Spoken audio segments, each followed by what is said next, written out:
everyone, I'm Rachel Bateman, and today's video is all about formatting your screenplay.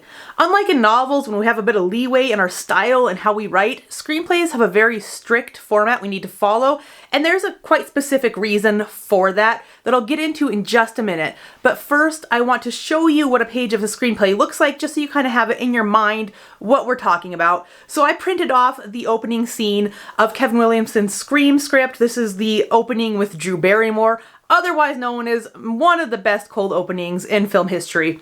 And I'm just going to turn to a random page here and show you kind of what it looks like. You see all the white space and the really wide margins at certain points. We're going to talk about all of that and why it looks like that and how to format your screenplay and the elements that you need to know to write your screenplay. But first, you might have noticed the butt ugly font that is used there. If you are a font queen and you really like things to look nice as you're writing, I have bad news for you, and that is that screenplays are written in 12-point Courier. That is what you need to use. Don't mess around with other fonts. Don't try to make it pretty, because there's a very real reason why 12-point Courier is what they use. And that is that Courier is a monospace font, which means that every single character takes up the same amount of space on the page. So your M's and your W's, your very wide letters, take up the same amount of space as your I's and the periods, the characters that are quite narrow. In a screenplay, one page of screenplay equals approximately 1 minute of time on screen. And if you take a word that in Courier monospace is this long, and you put it in something like Garamond where it is not monospace, so the wide letters like M take up this much room, but the narrow I's and periods take up this much room, your word shrinks. And you do that enough throughout the text of your screenplay, and it's going to throw your pagination off a lot, and you're not going to have that general 1 page equals 1 minute rule for your screenplay anymore, and that can really cause a lot of problems down the line. So just stick with your Courier 12-point. That is what they use, and they use it for a reason. Also, those wide margins I showed you, there's certain margins are so much wider than others and certain things are centered. That is all standard as well. There are very specific margins for your action text versus the margins for your dialogue text. There are specific numbers, but I'm not going to get into that because really you just should be using screenwriting software to do this. Knowing what the elements are and how to use them is super important for writing a screenplay, but knowing the specifics about how wide your margins need to be and exactly how many inches from each side you need to be playing with is absolutely not necessary. Let the software do that for you. It'll save you a ton of time and energy. So real quick, I'm just going to give you an overview of some of the softwares you can look at to use for writing your screenplay. Of course, there is Final Draft. That is the industry standard. Something like 95% of professional screenwriters in the industry use Final Draft. It is pricey though. It's going to cost you $200 to $250 depending on when you buy it, if you catch it on sale or not. And that's for a certain publication of the software. We are in Final Draft 12 right now. When Final Draft 13 comes out, there would be an upgrade fee. You don't get that for free just because you already have Final Draft. And that upgrade fee is $80 or $100, depending again if you catch it on sale or not.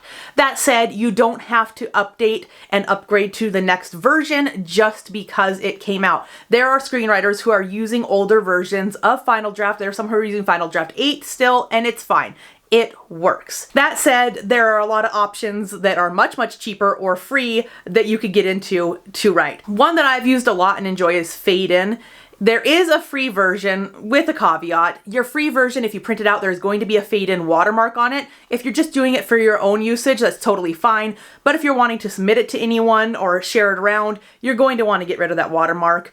Also, if you're on the free version, once your screenplay is longer than 10 pages long, it will prompt you occasionally to upgrade to Pro. You can just ignore that and keep writing, but it does start to get annoying. The Pro version is about $80. Another option is Celtics. Celtics used to be free. It is no longer. It's a $15 to $20 a month subscription, depending on what level you go into. The $15 a month is probably fine for anyone starting out. Writer Duet is another good option. You can write 3 scripts for free on Writer Duet, and then it bumps up to a $12 a month subscription for any future scripts you want to write beyond that original 3. Then we have Trelby, which is open source and free. It does get a little buggy sometimes, but they work through that really quickly and things are continually getting better with Trelby. So if you're looking for a good free option, it's a great way to go. I always really like open source software, so I'm very supportive of using that. And finally, for a novelist turning to screenwriting, what might work best for you is to use Scrivener, especially if you already use Scrivener for your novels or to keep track of your writing. It would be a great way to go for screenplays. They do have a screenplay setup in Scrivener. It works really quite well, and it is a great way to go. If you already have the software, absolutely do that. I'm a big fan of using what you already have. If you don't have it, but you're looking into getting Scrivener, it's 45 bucks. Definitely works well. If you're a Scrivener user, go with the software you already have. My big caveat to that go with the software you already have thing is just because you have Word on your computer does not mean you should use it for screenplays. It will be a total pain in your ass. Don't waste your time. Use something that has been written for screenplays. Don't use Word or another typical word processor like that. If you would like me to do a longer form video where I really dive deep into the different screenwriting softwares out there and let you know how they work, pros and cons, and pricing structures for them, I'm happy to do that. Just let me know in the comments so I'll know that there is interest in that before I really dive into that video. But if you all would like to know, I would love to do a video like that for you to help you pick out the best screenwriting software for your needs. Now that we've got all that out of the way, let's talk about what your screenplay needs. The first thing you're going to want is a title page. It's pretty simple and to the point. You're going to have the script title, the author name, contact information, and if you have WGA, which is Writers Guild of America, or copyright registration information, that goes on the title page as well. If you are submitting your screenplay to certain contests, they'll ask you to leave the title page off for anonymity purposes, but just assume you're going to need it and have it there. Second, your screenplay numbering. It's a little interesting in screenplays. We have page 1 here and it's got nothing on it because we don't number the first page of a screenplay. Numbering starts at page 2 and it goes in the upper right hand corner. Again, if you're using screenplay software, this will just all be taken care of for you. I'm just kind of giving you an overview of what that's going to look like. And finally, something that all screenplays are going to have is a fade in at the beginning and a fade out or fade to black at the end. Any other scene transitions, when you're writing a spec script, you don't really bother putting those in. That's for later when it comes to shooting script time. But fade in and fade out, that is standard. It's how it's done. It is a signal to your reader that, okay, we're starting, and now it's the end. You don't type the end at the end of a screenplay the way you might in a book. It's always fade out or fade to black. So just start your screenplay that way with a fade in, end it with a fade out, fade to black, and you're good to go. So now we have the setup done and we're ready to write the screenplay. And I'm going to talk about the 5 elements that you really need to know in order to get the screenplay down. Now I've stepped to the side here so I could leave this area all open because I'm going to use my screenplay Lake Blaine. I'm going to put some of the text right up in this space as I'm talking about these elements so you can see what they look like.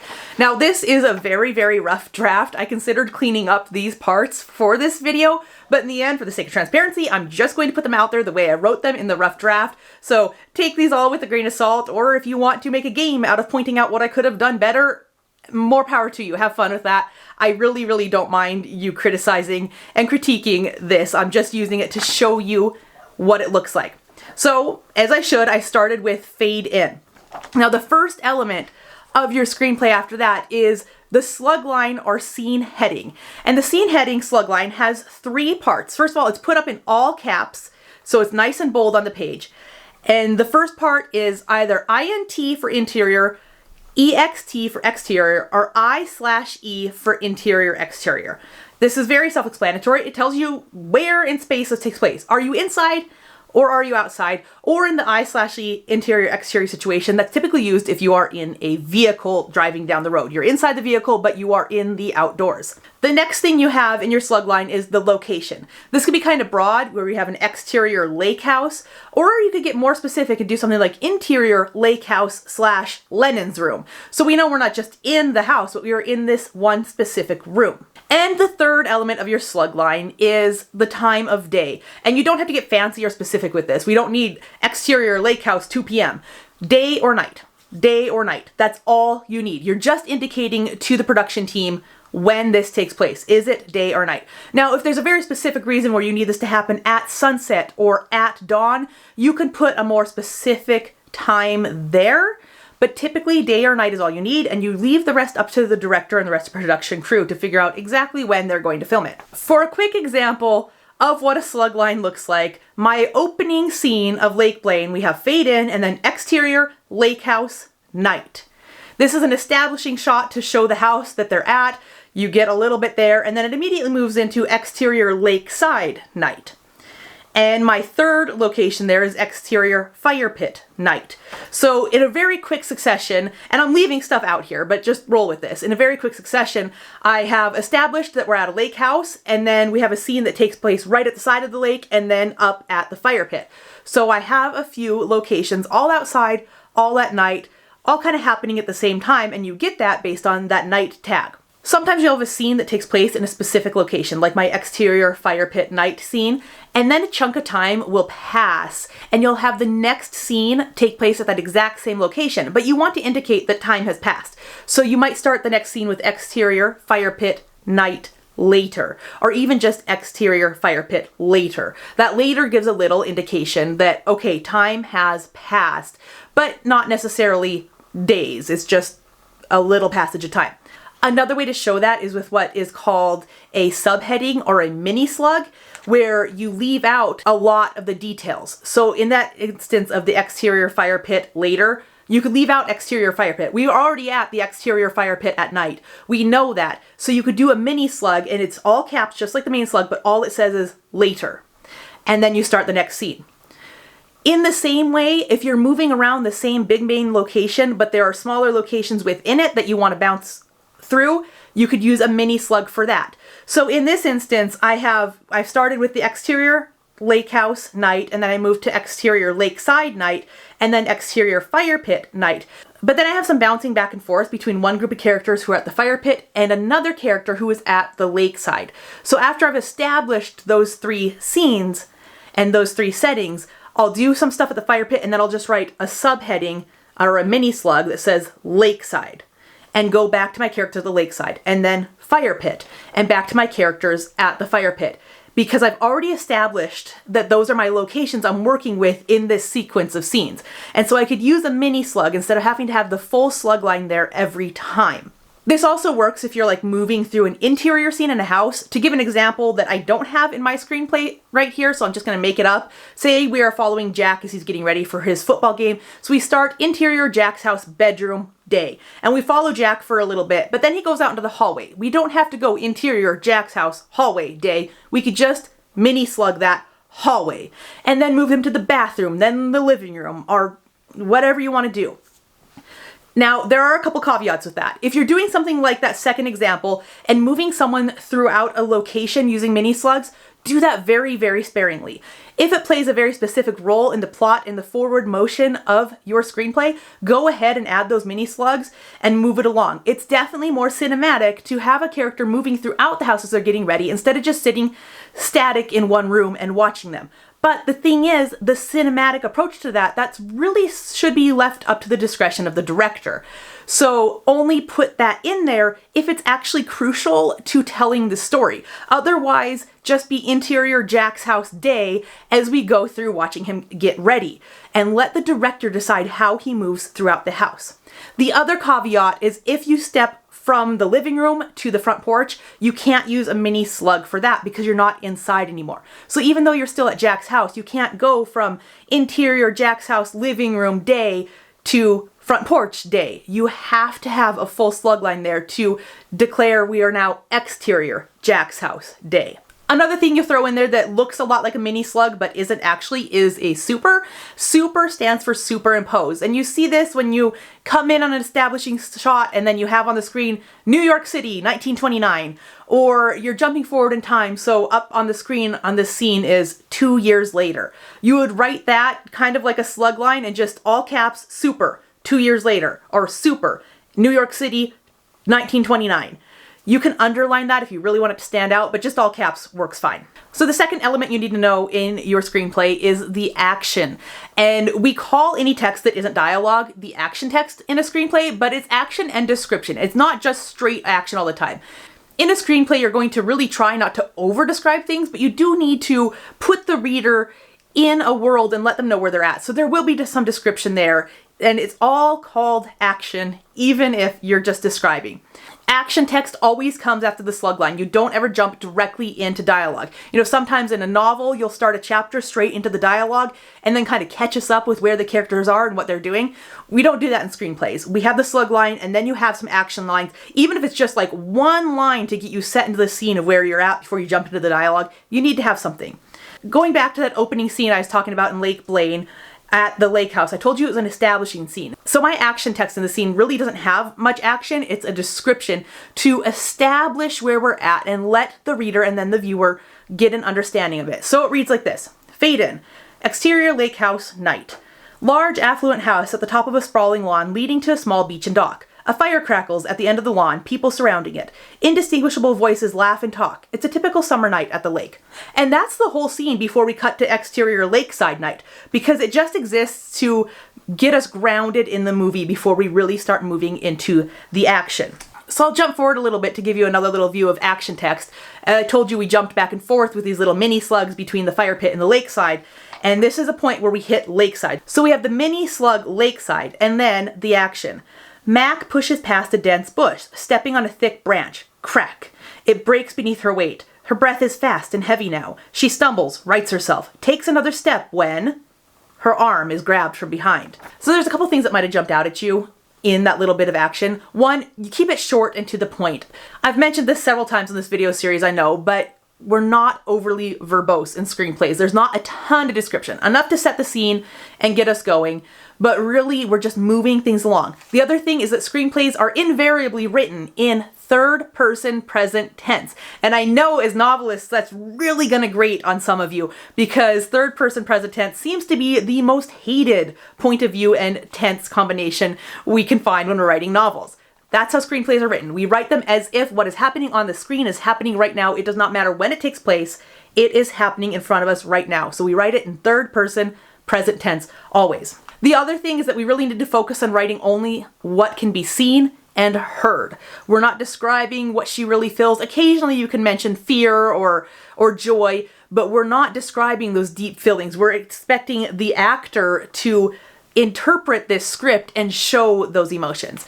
We're not describing smells and the feel of being in the forest. We're not describing how her gum tastes as she's chewing it. None of that. All of it's left out because film is an audio-visual experience. We are writing what can be seen and what can be heard, and everything else is left up to the interpretation and reaction of the actors as they embody these characters. And finally, something that you would notice in that text that obviously doesn't come through when I'm just speaking it, is that you can capitalize certain words for emphasis. This is typically things like sounds, like crack, boom, she screams, something like that. In that first instance, I had talk and laugh all capitalized. Honestly, writing that now, I probably would have left that alone and just had it all lowercase, but that can be used. The crack when she stepped on the stick, that's something I really want to emphasize. That's a sound that needs to be in the movie because it has an impact on the character. So I want to emphasize that it's there, and so it is in all caps. Now you want to use this sparingly because when you're reading a script that has just caps sprinkled around like confetti, it gets really distracting, and the last thing you want to do is distract the reader of your script. You want to make it as seamless a process as possible to read from the beginning to the end. So we get rid of anything that is super distracting, which is why I would get rid of the all caps talk and laugh and go ahead and put that lowercase in my first instance. Okay, your third element of your screenplay is going to be your character names. Character names are used in a few different ways. First off, we have the introduction to the character. We want to introduce our character in the action line. Typically, this is done before the character ever speaks. Every once in a while, you'll have a character who speaks, and then you'll have an action line right after it, introducing the character. But it flows a lot easier for the reader if you introduce them first. When you introduce your character in your action lines, you're going to put their name in all caps with a brief introduction description behind it. One thing to really make sure you have in your introduction is an age or an age range for your character, because when a reader is going through and looking at the script, sometimes they're just going to scan it and not read it, and they're going to pick out those names that are in all caps. And the first thing they're going to do is look at that age range and their gender and kind of get an idea of what characters this screenplay has, so they know what kind of cast they'll be working with, possibly even be thinking in their head what kind of actors or who might be fit to play these roles already. If you don't have an age or a range of ages that they can be, it really will take a reader out of the story because they're trying to figure out, like, is this person 18 or are they 75? Like, what am I looking at here? And as I've mentioned in past videos, your character descriptions need to be brief, they need to be clever, they need to be to the point because you have a very, very limited amount of time to show the reader who this character is so they have it in their mind as they go through the rest of the script. So here's a few of my own character introductions. Some are better than others, so just bear with me, I'm just giving you an idea of how it's done. We've already had my establishing scene at the lake house, and we jump to our first exterior lakeside night scene. And what comes after that slug is McCartney Mac Galloway, 17, pretty with bright innocent eyes behind thick-rimmed glasses, crashes through the reeds and bushes. She looks over her shoulder, nervous. And that's our introduction to Mac, our protagonist for the story. Then we go to the fire pit for the first time with exterior fire pit night, and then Marley Galloway, 13, a younger version of McCartney, sits on a log, knees hugged to her chest. Her eyes are wide and she's failing to hide her fear. So we get kind of a view of who these two sisters are right off the bat. And then we bounce back to the lakeside into the fire pit, and as we come back to the fire pit, we get probably my favorite character introduction I've ever written. I really enjoy it. It says, Marley turns to glare at Josh Thorne, 18, handsome in a James Dean Light sort of way. I feel like that just embodied this full character with the words James Dean Light. That gives an image of who this character is and what to expect, and really puts a visual in the mind of the reader with only a couple words. And that's really what we're going for, is just a very, very concise description, but one that can evoke a lot of ideas about who this character is. After that first introduction where you use their name in all caps in the action, anytime you reference that character through the rest of the screenplay in action, you could just write it normally with the first letter capitalized and then lowercase the rest of the time. It's only in the big introductions. Now, as we move into the dialogue, which is really the bulk of the screenplay, this is the other place where we're going to use the character names. In a screenplay, we don't have a bit of dialogue followed by he said, she said, Lennon said, or whatever. In a screenplay, what we have is the character's name in all caps in the center of the page, followed by what they say. So you'll have McCartney, what she says, Josh, what he says, Lennon, what she says, laid out like that. And if they're going back and forth, it'll be McCartney, what she says, Josh, what he says, McCartney, what she says. There's no he said, she said, and you're never ever going to have dialogue and then just an action line to try to place your reader where they are just to keep track of who's talking. In a novel, you can have a bit of dialogue without a name attached because the flow of the scene and the action in it will help you know who's talking. In a screenplay, you don't mess with that. It's just name, dialogue, name, dialogue, name, dialogue. Now, there are some things that can happen with that name dialogue that comes in. The big one that can go right next to the name, so you'll have the name in parentheses, a VO or an OS. That stands for voiceover or off screen. A voiceover is obviously a voice that is playing over what's happening on the screen, typically in a narration style talking to the audience. Whereas off screen is typically someone who is playing a part in the scene and talking, but not seen on the screen. So say you have a group of people talking in the living room and someone calls in from the hallway or the kitchen. That character would be off screen. So you'd write their name, McCartney, parentheses, O period, S period, for off screen. Now, another way that the voiceover can be used is with a phone call. So if someone makes a call and then you're not cutting back and forth between the two characters, you're just set on one character and the other one's voice is coming through the phone, you can use their name and voiceovers. So say McCartney calls Josh and we're just staying on McCartney the whole time. You have McCartney and what she says, and then you have Josh, parentheses, V period, O period, for voiceover and what he says. Another way you could do that is if you wanted to just go straight and say Josh, parentheses, from phone, parentheses. That is used sometimes. And oftentimes, writers will use off screen for what's coming through the phone. That's not actually the right way to do it, but it's not so wrong that someone's going to be reading your script and be like, whoa, well, they did that phone call wrong. I better put this down and stop reading. But the right way to do it is either to indicate from the phone or voiceover. And sometimes when you're reading a script, you'll see an OC, which means off camera. You don't really use that in writing for movies. It's kind of outdated, though it is used in TV writing still sometimes, but I would just stick to off screen. It's more modern and it pulls you out of the reading less. Off camera gives you that little cue in your mind that, oh yeah, there's a camera and the mechanics of that. And it actually weirdly can pull someone out of the reading that easily with just one letter difference. So just stick to off screen or voiceover for this kind of thing. And that is something that goes right with the character name when you're introducing dialogue on the same line. The next element, our fourth element in our screenplay that really plays right in with this dialogue, but it drops down below the character name, is a parenthetical. And the way this will work is you'll have a character name for the dialogue and right under it a set of parentheses that will provide context or instruction for how the dialogue should be delivered. So you can use something like under breath or nervous or timid or however you want to do it to just give a cue to the actor on how this line is meant to be delivered. Now again, this is something you're really going to want to use sparingly because it is something that should really be left up to the discretion of the actors and the director who are interpreting your script. You only want to use them where you feel like this can be delivered in wildly different ways, and in order to work with what you're trying to do with this screenplay, it needs to be delivered in a certain way. Another reason you want to use it sparingly is that too many parentheticals can really make the screenplay difficult to read, and anything you could do to improve readability and improve the odds that someone is going to read to the end, you want to do that. So don't be putting parentheticals under every single dialogue name you're going to use. Use it sparingly. Something I often see beginner screenwriters do is using these parentheticals as a sneaky way to put like an action tag in. In a novel, you know, you could write, "Hey, how are you? Sue crosses the diner to go see Jack.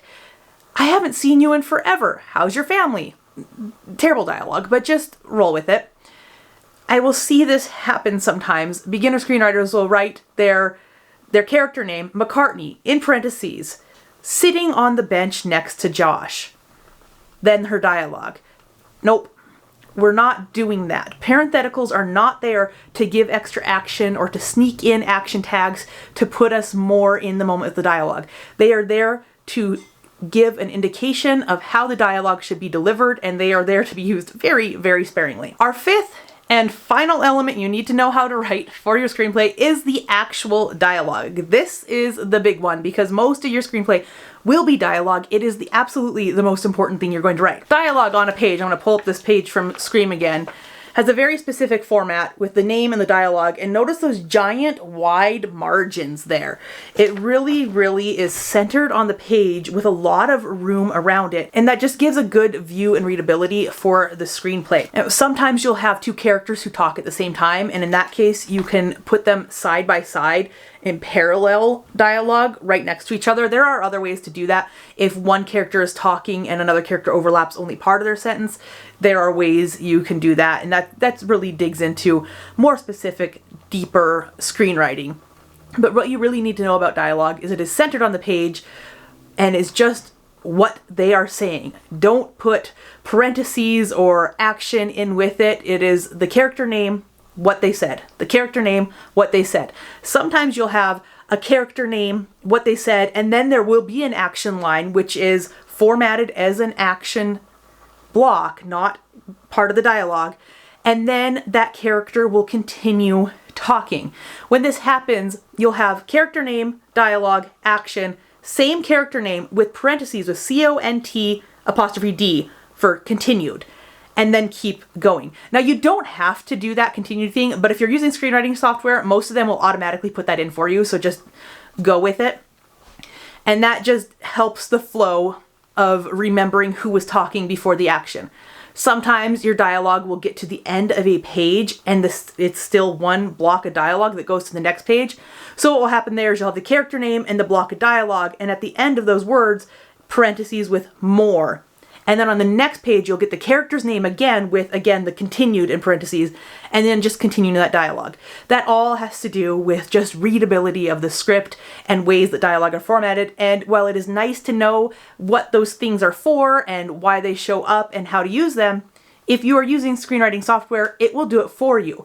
This is one of the big reasons why you really want to use screenwriting software, because if you do this in Word, it is a pain in the ass. Because if you add anything or take anything away, then that more and continued that you added in manually is going to shift up a page, so where you now have more and then character name continued without a page break before it. And that will throw your reader off in a big, big way. So again, just use screenwriting software and let it do it for you. So I just went through how to do your dialogue without putting any specific examples on the screen, because it's easier to let you know how it's done and then go through a bit of dialogue that employs several of these things that I've talked about in one stretch on the page. So I'm going to do that now. This is a scene. We're at the fire pit again. In fact, this is my exterior fire pit later scene that we talked about earlier. And I've skipped a little bit of stuff and got right to the dialogue. We have McCartney, we got you so good. Marley, screw you. Mom, and then an M dash because she's being cut off. Same way you would use in a novel. Alice, sorry kiddo, if you want to stay up with the big kids, you gotta put up with their pranks. Marley, parenthetical, under breath. This sucks. And then voice. Off screen. What's going on out here? I can hear you guys screaming up at the house. This is one of those examples that I gave earlier where sometimes you could have a character talk and then introduce them. Voice. We don't know who this is yet. It is someone who's walking up before we've met them, and the first thing we get of them is this voice we hear. And then it goes right into the introduction of this character. In the next line, we have an action line introducing him, so we're up to speed. That is how you would get that character speaking before they've officially been introduced. It is rare, but it does happen, especially when you want to have something like this where you hear their voice before you see them or get to know them on the screen. I do not have an example of the dual dialogue in this screenplay, but it legitimately just looks like instead of having your dialogue all straight up and down like this, you'll hit a point where there's a name here and a name here and their dialogue underneath them, and that indicates that they're talking at the exact same time, saying two different things. So that's how you do your dialogue. There are a lot of other more nitty-gritty things that you can do with screenwriting and things that you might want to know down the line. And for stuff like that, if you come upon something you're doing and you're like, I'm not really sure how to do it, a book like this, Your Cut to a Showing, is an excellent resource for that because it'll cover pretty much anything you could think of. In fact, let's see if we could get my camera to focus on this so you can see it. We have right here, I don't know if that's focused because this light is so bright. I hope you can see this. We have two dialogue bits right next to each other showing that dual dialogue. That's something you could learn in a book like this. If you don't want to invest in the book, Google. Google is your friend. How do I do this in a screenplay? You'll find people. Sometimes you'll find someone who's wrong and it'll tell you things like off screen for a phone call. But again, that's not so wrong that it's going to cause problems for your reader. But really, these 5 elements we went over, that's the core of what you need to write your screenplay. So, I want to know, what is your screenplay going to be like?